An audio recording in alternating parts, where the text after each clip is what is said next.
All right, welcome to our latest session in the Principles and Management lecture series. Today we jump into chapter 8, which we will be talking about in this chapter is organizational culture, structure, and design. So this represents the last chapter in our chapter 5 through 8 exam block. So meaning no chapter quiz this week, simply our next midterm or our next exam. So let's go ahead and jump right into it. This week, learning objectives, we have 6 learning objectives, so a little bit lighter on the questionnaire this week, only 18 questions needed, which hopefully will help you and let you devote a little bit more time to studying this week, studying chapters 5, 6, 7, and 8 as you guys gear up for this exam. So only 18 questions this week, and not only me, but your classmates will be eager to see what you guys come up with when it comes to the questions and the study materials that you give to our students. So, a couple things here before we get to noticed in from our Manage You series. So, how to get noticed in a new job, fitting into an organization's culture in the first 60 days. So, be aware of the power of first impressions. I think it's one of those where I'm sure you guys have heard this numerous times throughout your school career and maybe even your part-time job career. The power of a first impression is a lasting one. I think it's something along the lines of you need 7 positive interactions to change the mind of 1 negative interaction. So a negative first impression can really be detrimental to you and your success in a business. So be aware of that, whether it's how you carry yourself, whether it's how you dress, how you treat other people. Be aware that that first impression is very powerful. See how people behave by arriving early and staying late. Network with people and ask questions about how the organization works. So vital, especially in your early career and really in your early professional career, to seek out a mentor that's going to be helpful and really help you lead you along the way to success within an organization. It is so very vital that you seek out a mentor, seek out somebody with experience within an organization. Seek advice instead of feedback. So I think a lot of us get hung up on the idea that feedback is the way to becoming a great employee or a great team member, and it'll ultimately drive success. And feedback is, don't get me wrong, an incredibly important part of how to carry yourself, what you can do to make yourself better in the end. But one other piece, and I think this is a piece that the younger generation today kind of struggles with, is that ability to seek advice from a superior, from a mentor, from a coworker, and simply just have that conversation and ask, like, hey, what should I do here? Or what have you done in the past that's worked, or what have you seen from other employees that maybe haven't worked? So seeking that advice, even before you go into doing a job, can be so very vital when it comes to the success of your career, of the success of the early portion of your professional career. And then last but not least, over deliver. So whatever is expected of you, try to over deliver on what is expected of you. You talk about first impressions, talk about reputation within an organization, within a building. That ability to over deliver is so vital, so important. Not easy, but one that, especially if you can over deliver consistently, one that will ultimately benefit you in the end. So that's just a little piece there on the Manage You portion.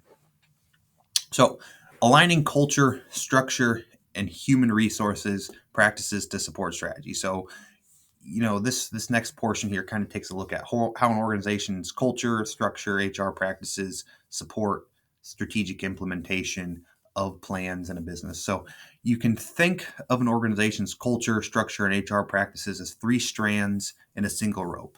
All right, as you can see there And in your book on page 314, here is that graphic really created.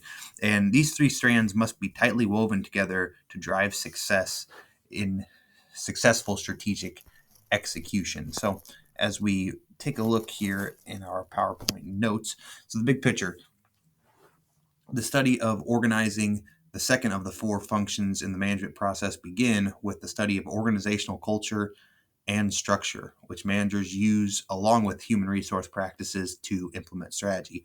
Organizational culture consists of the set of shared, taken for granted, implicit assumptions that a group holds in the workplace. Organizational structure describes who reports to whom and who does what, right? So think about some of the, some of the things that you see going on, at your place of work or at this, at your school, right? And think to yourself, you know, or maybe you've thought to yourself, well, why is it done that way, right? What specifically why? The why of that done. Well, that's really the organizational culture at work. As people become ingrained within an organization, the leadership of an organization, they really will come to find kind of set that culture for how things are done within a workplace, within a school, right? And it's one of those things whereas sometimes new employees, it's can be a challenge to kind of fit into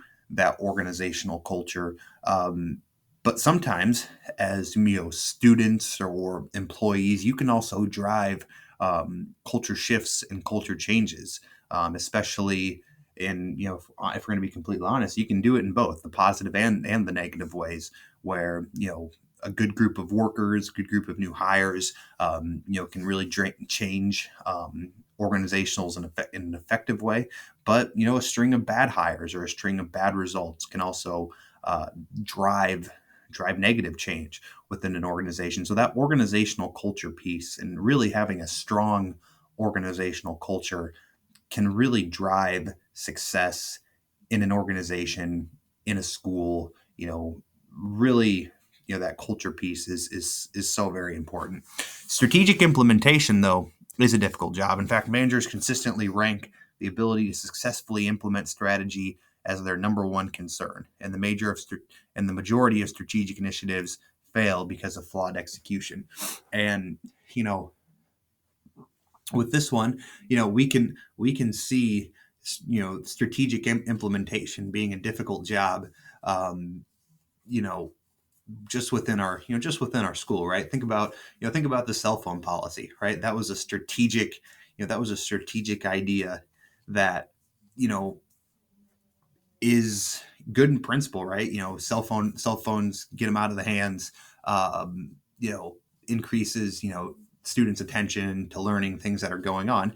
But I'm sure some of you have seen that it's sometimes really difficult to enforce enforce that policy, right? It's sometimes difficult to nail that thing 100%. So while the plan and the organization was maybe good on it, that strategic implementation piece, it can be difficult at times, and that's just one of many examples that you can see in business and in your school life. So there's a lot of that out there where strategic implementation really is a very difficult job.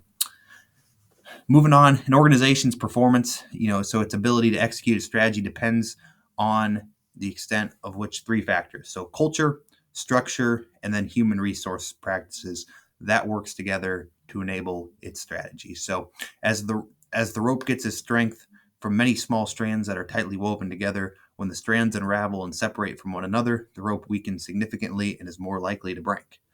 Organizations rely on closely entwined strands of culture, structure, and HR practices in order to achieve strategic objectives. So you really need all three of those items working together in order to successfully drive performance within an organization.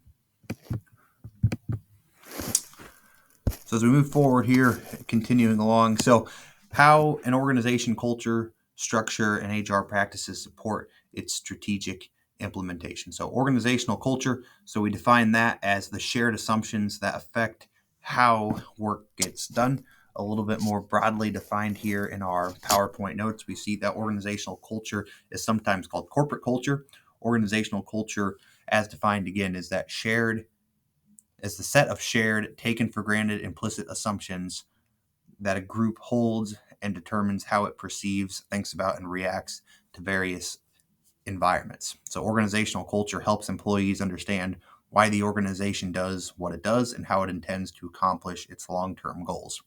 Organizational culture is passed out to new employees by way of socialization and mentoring, and it significantly affects work outcomes for all levels. So, think about Amazon, for instance, as an organizational culture. So think about it's fast paced, it's data driven, it's getting people their products quickly, efficiently, and effectively as possible. It's a little bit more of a hard nosed job with maybe longer hours that you know really kind of requires a special type of worker in order to execute.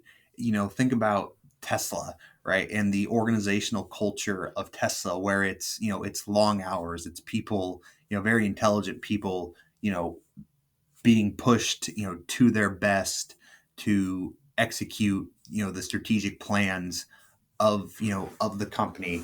It's Elon Musk. A lot of stories of him. When he was really at his height with Tesla, working 18 hours a day and sleeping on his floor. In his office, right? There's a certain culture, that from the outside. That seems crazy to us, right? There's now, to the outside that seems, crazy. Why would, anybody, be able to function in that sort of organization, right? But it's the way things get done within those cultures, where you think about Google and some of the things that they do to drive their culture in terms of, nap nooks and gyms and, on-site campus, haircuts and, mess halls, right? Like, there's these things that kind of, drive a perception of a company, right? And that's really what we talk about when we talk about, that corporate culture. Organizational structure. So that's a formal system of task and reporting relationships that coordinate and motivates an organization's members so that they can work together to achieve the organizational goals.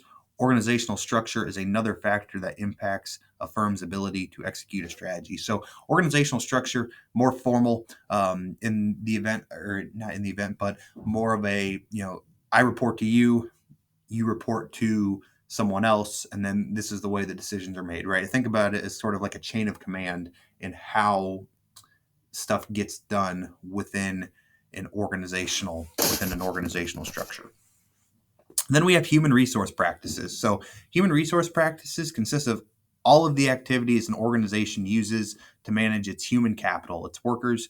So staffing, appraising, training, development, and then compensation. So human resources deals with taking care of the most valuable asset a business can have, and that's its people, right? In terms of appraising, figuring out what they're worth, training, how we develop our teachers, and then ultimately how we compensate them, whether it be, via salary, whether it be other perks that an organization can offer. So HR practices are the third key factor in influencing a firm's ability to execute strategy. These practices focus on ensuring that employees have the necessary skills, motivation, and opportunities to contribute to the organization's unique strategic goals. All right, and here we can see a figure eight one here. So how organizational culture, organizational structure, and human resource practices align, and you can see this here too on your in your textbook on page 315. So with you've got corporate strategy, and then that leads into organizational culture, HR practices, and organizational structure. So having those aligned, from that point, the leadership can then flow downwards to group and social processes, work attitudes and behaviors, and then finally, last but not least, overall performance. So if you can get all three of those strands of the rope to be intertwined and tightly woven, it can really be a benefit to your organization. But it takes a few things. It takes being able to really take care of your people. It takes a driven work base, to get the job done.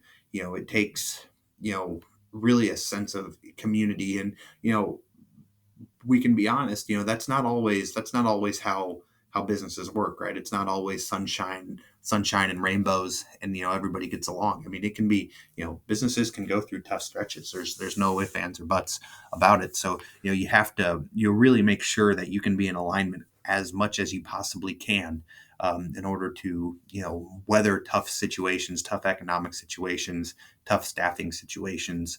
It's really one of the things, human resources, organizational culture, planning, culture, structure, can really, a strong base here can really help weather some very tough situations, if and when, not if, when they arise. So what organizational culture will you be operating in? So we'll talk about the three levels of organizational culture. We'll talk about how employees learn culture. So the symbols, the stories, the heroes, the rites and rituals, and then the organizational socialization. The four types of organizational culture we'll talk about: clan, adhocracy, market, and then hierarchy. We'll talk about the importance of culture, and then we will talk about preparing to assess a PO fit before a job interview. So we take a look here, the big picture. So organizational culture appears in three levels: observable artifacts, espoused values, and then basic assumptions. Culture is transmitted to employees through our symbols, the stories, the heroes, the rites and rituals, and the organizational socialization. Cultures can be classified into four types, as we mentioned earlier. So interviewers will use questions to find out how well you fit within an organization. This is called the person organization fit, the PO fit, and it reflects to the extent of which your personality and values match the climate and culture in an organization. And I think that's really an underrated part here of the business. You see how some of these businesses like Apple or Google, how they've been able to sort of keep the same mindset and same culture throughout their history. And a really big part of that is they hire, like-minded people. And when I say like-minded people, I don't mean people who are always just going to come in and just be yes men and kind of subscribe to that group think that we talked about in the last chapter, but more so thinking about how they subscribe to their ideals, their values, what they believe as humans and individuals, and what they believe about the workplace. So sometimes people, quite honestly, you may run into this. You may run into a situation, an instance where you interview for a job and you've got the qualifications, but you might just not be a fit for the organization. Or you may get hired by an organization and you're qualified, you're well compensated, but it's a bad fit and it doesn't necessarily work out, right? These are not things to be dissuaded by or upset about. It's, certain businesses take on certain cultural ideals, and not everybody always fits in well with those ideals, right? So it's not only is it a qualifications fit from a job perspective, but it's also a culture fit in terms of how you share those values, and that person organization fit is really valuable, to that. It's not one of those deals where businesses are afraid to challenge the status quo. That's not what we're saying here, but what we are saying is they do look for people that actually do fit within the organization. So three levels of organization or culture. So level one is the observable facts. So at the most visible level, organizational culture is expressed in the observable artifacts. So the physical manifestations, such as how people dress, the awards, the myths and stories about the company, rituals and ceremonies, decorations, as well as visible behavior exhibited by the manager's employees. So observable artifacts are the easiest element of culture to influence. So changing the artifacts can start with something as simple as changing a dress code or replacing one wall decoration with another, right? So this is definitely the stuff that you can see. They talked about, observable artifacts, dress, awards that are handed out, myths and stories about the company. So, whether that's a story of how the company was founded, right? So you think about Starbucks and Howard Schultz and, the story about how he spent a summer abroad in Italy, and he got the idea from Starbucks by visiting Italian coffee shops, right? Like that's a myth and a story about the company, right? It may very well be true. That's how Howard Schultz decided to celebrate his company. The rituals and ceremonies. One thing I think about with rituals and ceremonies is Berkshire Hathaway, which is predominantly run by Warren Buffett. He gives at the annual Berkshire Hathaway shareholders meeting. Everybody is able to speak at the at the shareholders meeting, right? It's kind of a very famous shareholders meeting, and the decorations of how the organization is, how it's decorated. So think about I think about like Google and how it almost looks like a college campus, right? And how it's really meant to sort of feel homey in terms of making their workers feel comfortable. It's managers that maybe take up a certain positivity within an organization, or organizations that maybe are a little bit more directive. You think about a place like Tesla, where it's definitely more directive, or a place like Goldman Sachs, where it's it's long hours, it's a lot of work to ultimately drive the success that Goldman Sachs has had. So these are what we think about when we think about observable facts. And then we have espoused values. So the second level of the iceberg is deeper and less visible than the first. This is where we find an organization's values. So the explicitly stated values and norms preferred by the organization may be put forth by the firm's founders, or top managers. So enacted values, the values and norms actually exhibited within the organization, right? So one example that you see with this espouse values, think about Fairway, for instance, right? So part of very much part of their culture, and it's a little bit, it kind of figures into the visible part too, but it's also espoused a little bit in that they're closed on Sundays. That's part of one of the very founding pillars of Fairway, that they believe that Sunday is for the family, and that they don't they're not open. Chick-fil-A, that has its values sort of grounded in more religious beliefs. Again, not open on a Sunday, right?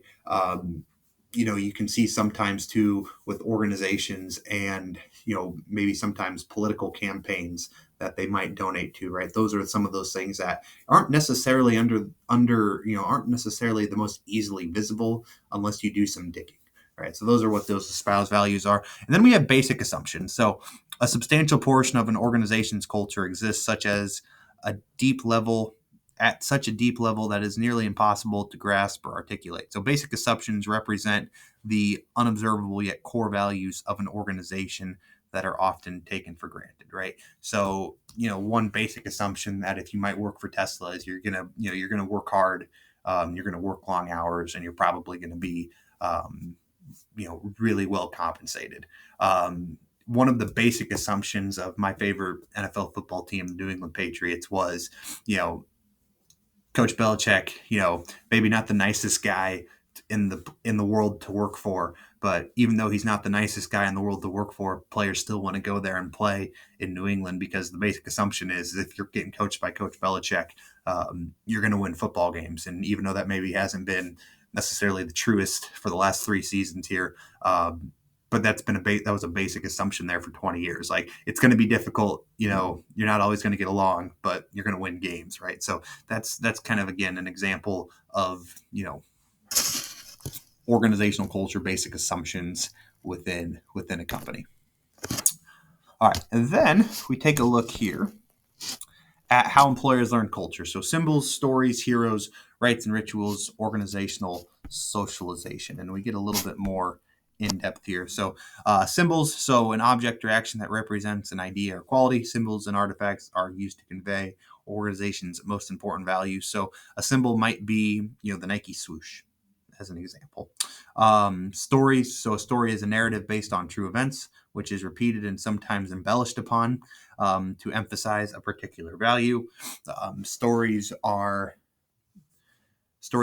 oral histories that are told and retold by members about incidences in the organization's history. So, for instance, JPL, the Jet Propulsion Laboratory, that does a lot of work for NASA. One of the stories there is that the founding members of their of the JPL nearly blew up their dorm room by working with rocket technology and highly flammable things. And instead, when they were at MIT, and instead of MIT expelling them, they gave them a bigger building and told them to keep working, right? So that would be an example of a story that it's probably based on true events. However, it's probably a little bit embellished within the company.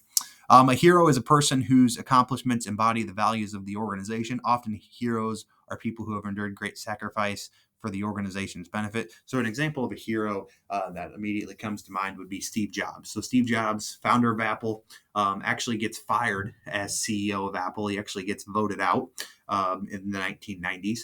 Goes off, founds Pixar among other companies, and then ultimately is invited back as CEO of Apple in the late 1990s, and then ends up going on to found the iPhone. That was sort of his core, his last sort of, I don't want to say last gasp, but that was sort of his last great thing that he did for Apple. And he goes down as a legend with that company because of that, right? So he's definitely viewed very much as a hero of that organization.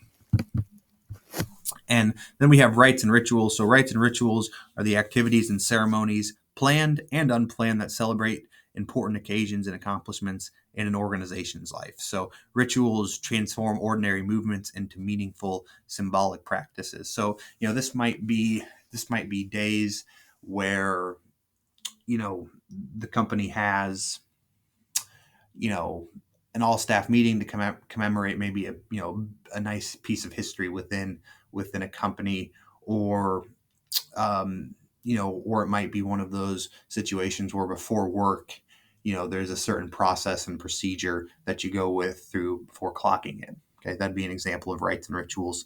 And then organizational socialization. So organizational socialization is defined as the process by which people learn the values, the norms, required behaviors that permit them to participate as members of an organization. So organizational culture, or organizational socialization, occurs in three phases: before you're hired, when you are first taken on, and when you have been employed for a short time and are adjusting to the job. So you go through this process of figuring out, oftentimes via a mentor, of what do we value, what's required behavior, what is expected of you, and then you participate, or that allows you to participate as a member of an organization. And sometimes that can be a steep learning curve in terms of, what is expected of you and what is valued of you. I think about, I had friends that would, that they went from, Fairway to Hy-Vee as an example of, just a cultural shift, right? So those obviously are two grocery stores, but the way those two companies conduct themselves, is a little bit different. For one, Hy-Vee probably, and I'm generalizing here, Hy-Vee probably has less employees that work longer hours, right? So there are probably less part-time employees, high school and part-time employees at most Hy-Vees. However, they get more hours. They believe in sort of a narrower work base. They, believe, for better or for worse, hiring a set amount of people, training them to do their job, make these people reliable. Whereas Fairway has more probably part-time employees. They don't get as much hours, within their organization. And I know that was, one of the people that, transitioned from Fairway to Hy-Vee, was they were frustrated with the amount of hours, because there's just the sheer volume of workers at Fairway. But one of Fairway's values, though, one of their things is, they firmly believe in, kind of being that first job for a lot of kids, kind of teaching them, treating them, showing them, hey, this is how you conduct yourself in a business. And that can sometimes be, difficult for some to understand. So that makes it tough. Whereas Hy-Vee, a little bit more, what I'd like to say, corporate in terms of their behaviors. They're maybe not necessarily worried about, kind of the natural progression of, human socialization, where you learn yourself and conduct yourself in a professional manner. They're more about, tasks that need to be done and, fill it, or if you're not going to fill it, we'll get somebody else who maybe can. So it's a little bit of a different shift. But then we also have people who went from Hy-Vee to Fairway, and they love the fact that Fairway takes care of their people on Sundays, right? So where they work, there's no days, there's no people working on a Sunday, right? So again, it kind of depends within the organization. All right. Completing a values framework. So as we take a look here, so 4 types of organizational culture. So we have clan, adhocracy, market, and hierarchy. So clan culture, an employee-focused culture valuing flexibility, not stability. Okay, so a culture that is very flexible. Adhocracy, a risk-taking cultural valuing flexibility. Market culture, a competitive culture valuing profits over employee satisfaction, and then hierarchy culture, a structure culture valuing stability and effectiveness. So as you can see through these cultures, you see a lot of different sort of takes on the idea of culture. So clan culture, more flexible rather than stability or control. So want their employees to have a strong sense of identification and commitment to the organization, as well as a feeling of family. Clan cultures use collaboration to accomplish this goal. Companies with a clan culture are likely to devote considerable resources to training and developing their employees, and they view customers as collaborative partners. The adhocracy culture has a focus and values flexibility, external focus and values flexibility. So the creation of new and innovative products and services is its strategic thrust of its culture. Adhocracies are set up to encourage employees to be creative, adaptive, and quick to respond to changes. Employees in adhocracy cultures are encouraged to take risks and experiment with new ways of getting things done, right? So, I think a lot of people would associate an adhocracy with, tech companies, right? Where, they're consistently taking risks and, trying new things and, figuring out, well, some things don't work, but, hey, maybe this works, and, continuing to try and not necessarily be afraid of failure. And then we have market culture. So companies with market cultures have leverage employees' competitive drives to make money, achieve goals, and gain market share for their organization. In these cultures, customers, productivity, and winning take precedent over employee development and satisfaction. Employees in market cultures are expected to work hard, proactively react, and then deliver quality work on time. Those who deliver results are rewarded, right? So market culture, I think you can probably get a few examples of, in your mind of, cultures that probably take on, or companies that probably take on market culture. You think about companies like, Tesla, SpaceX, Hy-Vee, these, Walmart, right? They probably take on this idea of market culture where, we're going to defeat our competition, and, high performers are going to be rewarded, and the not so high performers may be asked kindly to move on. A hierarchy culture has an internal focus and values stability and control over flexibility. So companies with this kind of culture implement various control mechanisms that help the company maintain a certain level of performance and efficiency according to a schedule. Hierarchical cultures are apt to have a more formalized structured work environment and a lot of rules. At the extreme, such cultures may seem like the company cares more about efficiency and standardization than its people. All right, and then completing the values framework. Here you can see the thrust, means, and ends of each corporate framework there, and you can see on page. It appears we lost our page a little bit here. You should be able to see this in your book. Forgive me where I can't quite locate where we're at in terms of this culture. Oh, there it is. Found it. 325. I got a little. I haven't been turning the pages as I've been lecturing here. So 325. You can see yourself how this is broken down a little bit more in depth.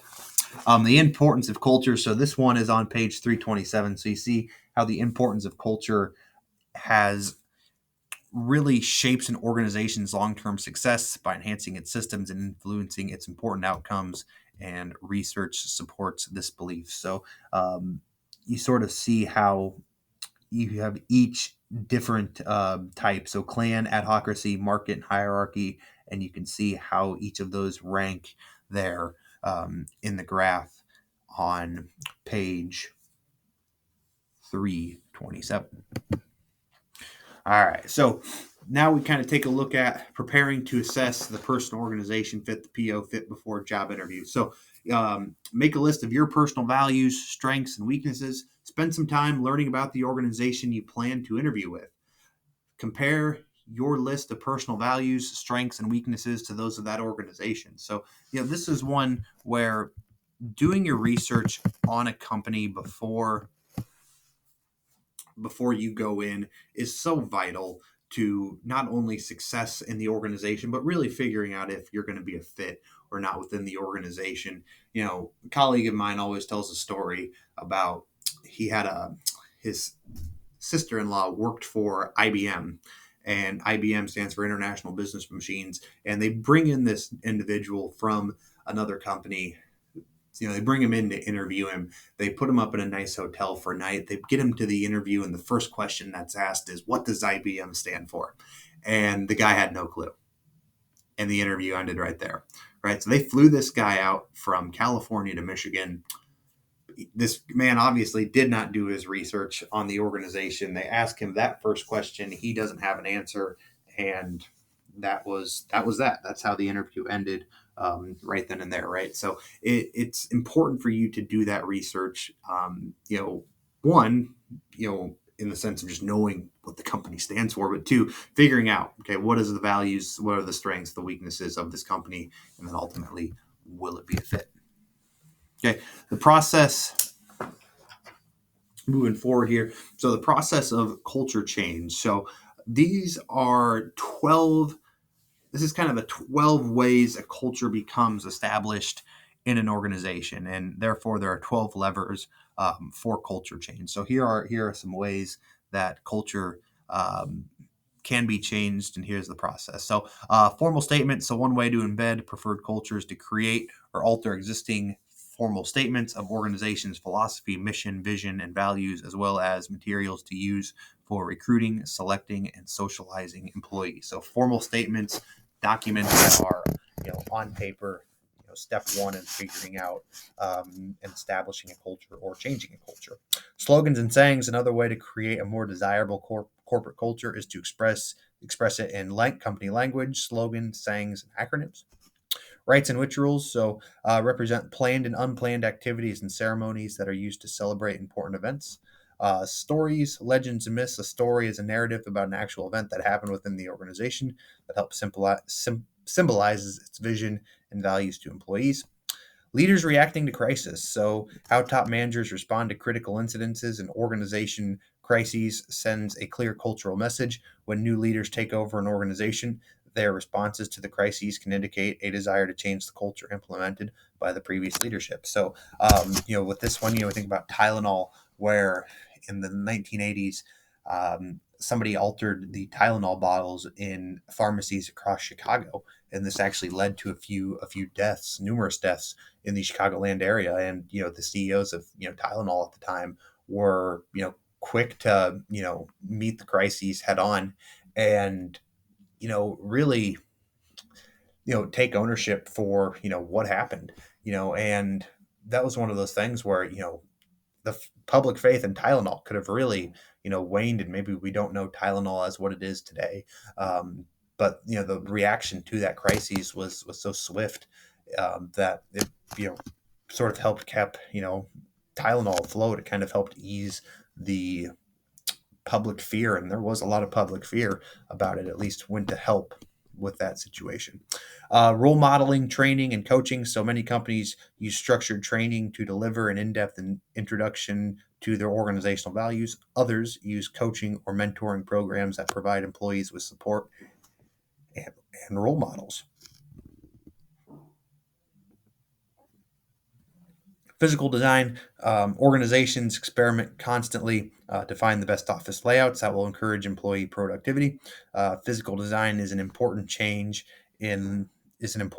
lever because it sends a strong and visible message about an organization's culture. So one of the things too, you think about physical designs of an office where I think about physical designs of like new schools, right? Where windows, it turns out, hey, sunlight very important for student productivity. It's good to see the outside. Whereas, I've joked, my high school, we didn't really have windows, where it was more of a box. You kind of went from class to class.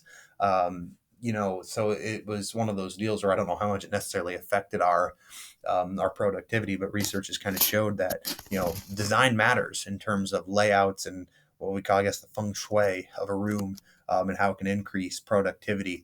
Um, there actually is, relatively good science behind it, relatively studies behind it, that the way you can arrange a room, really does matter. Rewards, titles, promotions, and bonuses. So rewards and status symbols are among the strongest levers an organization can use to embed its change in its culture.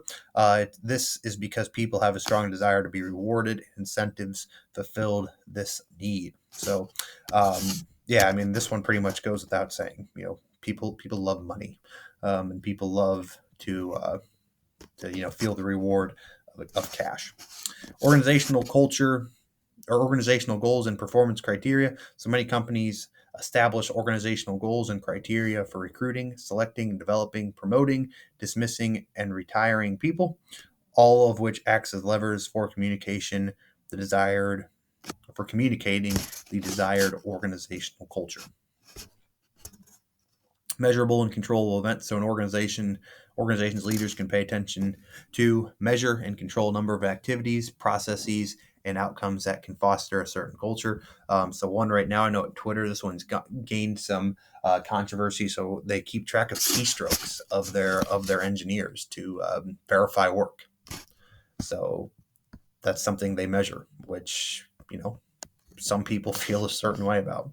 Organizational structure. So again, three key factors influencing the ability to successfully implement a strategy, and then organizational systems and procedures. So the procedures are levers for embedding and changing the organizational culture. All right, but as we've said before, don't forget about the PO fit. So recall that the PO reflects the extent to which your personality and values match the climate and culture within an organization. The PO fit is important because it can affect your work attitudes and performance. While it's possible to change an organization's culture and thus create a better fit, many employees experiencing a poor PO fit end up searching for new jobs. So again, we've talked about it a little bit earlier. The ability within an organization for you to see yourself fit in within the culture, very vital to your success of the company and really helping the company in the long term. All right, then we move forward here with major features of an organization. So, major features of an organization, four proposed by Edgar Sheehan. We'll talk about those here. We'll talk about major features of the organization, three more that most authorities agree on, and then we will talk about the organizational chart. So, organizations, so the big picture, organizations are described according to seven major features. An organizational chart is a visual representation of these factors for a particular organization. An organization is a system of consciously coordinated activities or forces of two or more people. An organization's managers may make intentional choices about how to coordinate employees' work in order to achieve strategic goals, and these choices result in the organization's unique system of tasks and reporting relationships. So, major features of organizations, four proposed by Edgar Sheehan. So, common purpose. This means unifying its members. So, an organization without purpose soon becomes to drift and become disorganized. The common purpose unifies employees or members and gives everyone an understanding of the organization's reason for being. Then, step two, a coordination effort. So working together for common purpose. So common purpose is realized through coordinated effort, the coordination of individual efforts into a group or organization-wide effort. Organizational culture is an important factor in choosing how to coordinate effort. Then we have division of labor, so specializing work for greater efficiency. Um, just ways to divide the labor. And then we have the hierarchy of authority, the chain of command. So the control mechanism for making sure the right people do the right things at the right time. Flat organization is defined as one with an organizational structure with few or no levels of middle management between top managers and those reporting to them. And then a principle stressed by early management scholars was that unity of command, in which an employee should report to no more than one manager in order to avoid conflicting priorities and demands, which, you can kind of see the point of that one where it's, it can be conflicting. It can be difficult to report to more than one manager. So major features organizations, three more that most authorities agree on. So span of control. So narrow or tall organizations versus wide, or what we call flat organizations. So when we talk about span of control, that refers to the number of people reporting directly to a given manager. So a narrow span of control means the manager has a limited number of people reporting. So for instance, 3 vice presidents reporting to a president, for example, instead of 9 vice presidents. So, it really goes to limit, managers in terms of how many people they are ultimately in control of directly. But then we have a wide span of control. So this means the manager has several people reporting. A first line supervisor may have 40 or more subordinates if little hands-on supervision is required in case some assembly line workers. So, with wider spans of control, you are responsible for more individuals, right? So wide span of control, think of it as like a classroom for a second, where, a wide span of control might be a teacher who's responsible for 30 kids, where a narrow span of control might be a teacher who's in charge of, say, 10 kids, right? So that can be an example of, span of control in the classroom setting. Authority, so accountability, responsibility, and delegation. So authority refers to the rights inherent in a managerial position to make decisions, give orders, and utilize resources. So, sometimes authority can be, formal authority in that, the title kind of says it all in terms of, this person is in charge because, they are your boss, or you have authority in a sense that people may be deferred to based off their expertise, off of how long they've worked there, based off, how much people may trust them. Then we have accountability. So managers must report and justify work results to managers above them. So accountability is a big piece in terms of, the quality of work that ends up getting turned in, whether or not the work is turned in on time. Then we have responsibility is the obligation you have to perform the tasks assigned to you. And then delegation, that's the process of assigning managerial authority and responsibility to managers and employees or in the hierarchy. Then we have centralization versus decentralization of authority. So centralized authority, the important decisions are made by higher level managers. Decentralized authority, important decisions that are made by middle level and supervisory level managers. So when we talk about central authority, that is where, managers are really keen, or top managers are really keen on, controlling the entire direction of the company. So what they say goes, where the top managers make the decisions. Then ultimately it is then the mid-level and supervisor managers, it's their responsibility to sort of implement those jobs. And then the decentralized authority, though, this is an approach taken by top managers where, they maybe give a little bit more freedom to their mid-level managers to make decisions as it relates to the overall direction of business.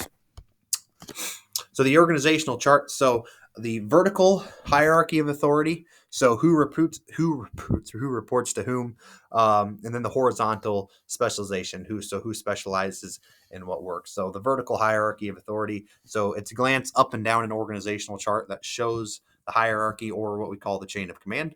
And then a formal vertical hierarchy also shows the official communication network, also, who talks with whom.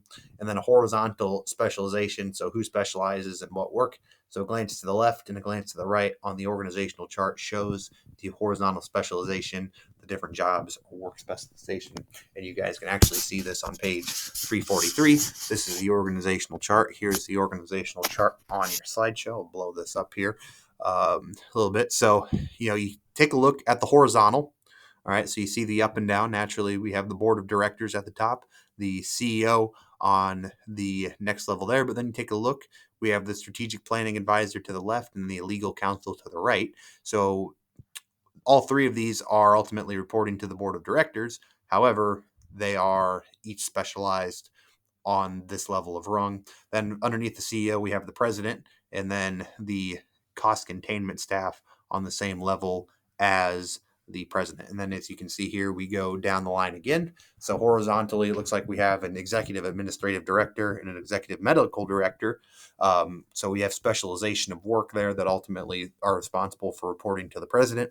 And then you can see, I think you're getting the point here. Then you can see a lot of different jobs and specializations that then become under the executive administrative director and the executive medical director.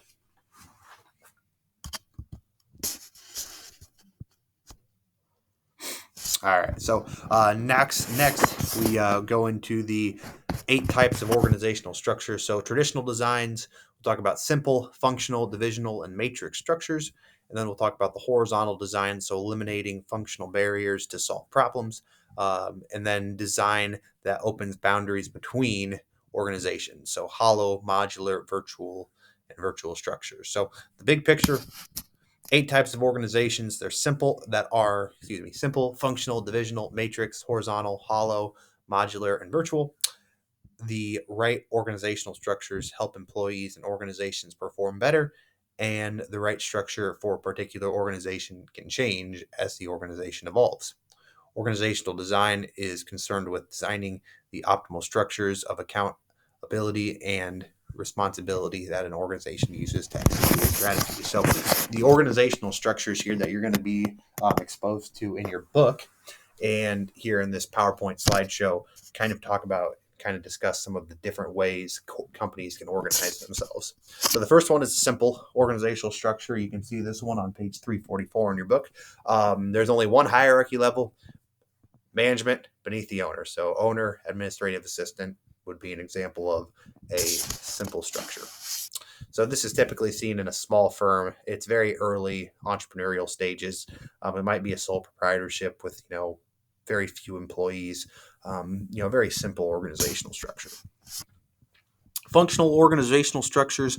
So you can see this one here on page 345 in your book. You've got 2. You've got structure for a business and structure for a hospital. But you can see, the horizontal, you can see the specialization of each individual within that structure for the business or the structure for the chief administrator. And then you can see that ultimately all 4 of these in each individual case are responsible for reporting to who is above them in the vertical hierarchy.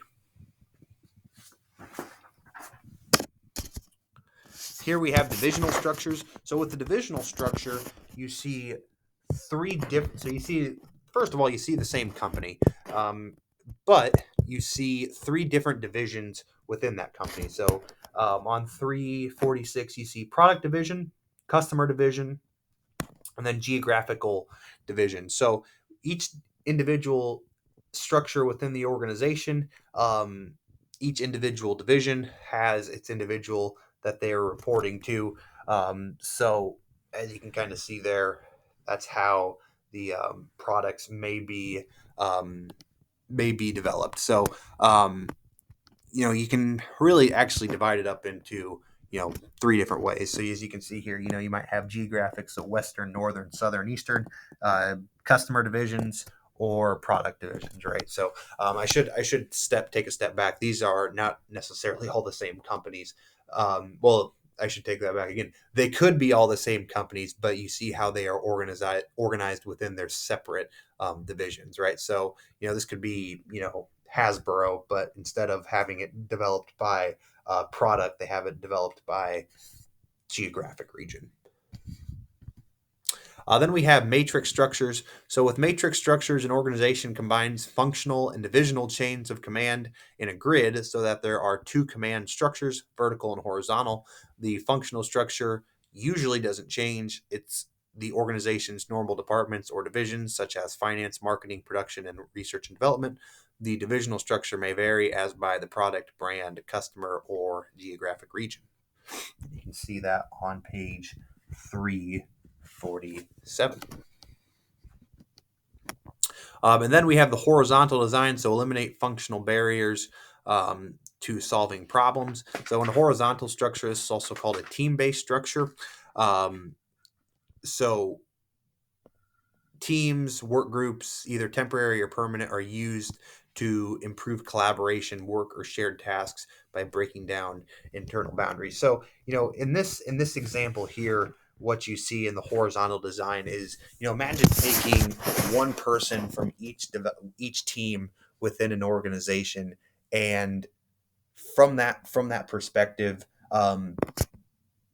being able to break down communication barriers that may result from what I like to call silos, right? So imagine you have, a marketing team, and if the marketing team is just consistently working by themselves or specializing with each other, it becomes really difficult for an organization to see what's going on. It's kind of like getting blind. It's kind of like being in a silo where you're really only focused on what is happening within your portion of the company. Well, horizontal design, what it aims to do is eliminate those functional barriers by solving those problems. It's taking a person from the marketing team, the finance team, it's the product team, and putting them on the same team, sometimes temporarily, sometimes permanently, to help kind of break down and help see the other side of an organization.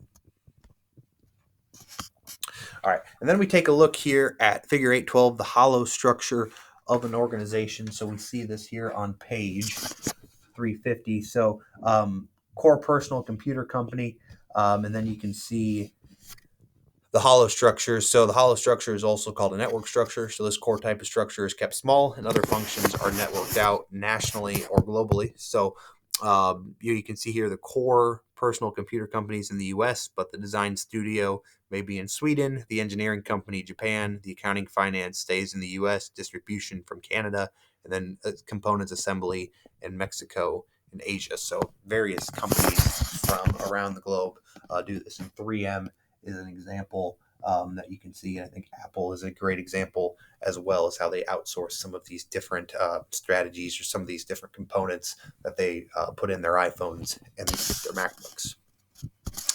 All right. Career Corner, model of career readiness. So encourage you to take a look at that in section 8.6, so managing your career readiness. Some good stuff there on that.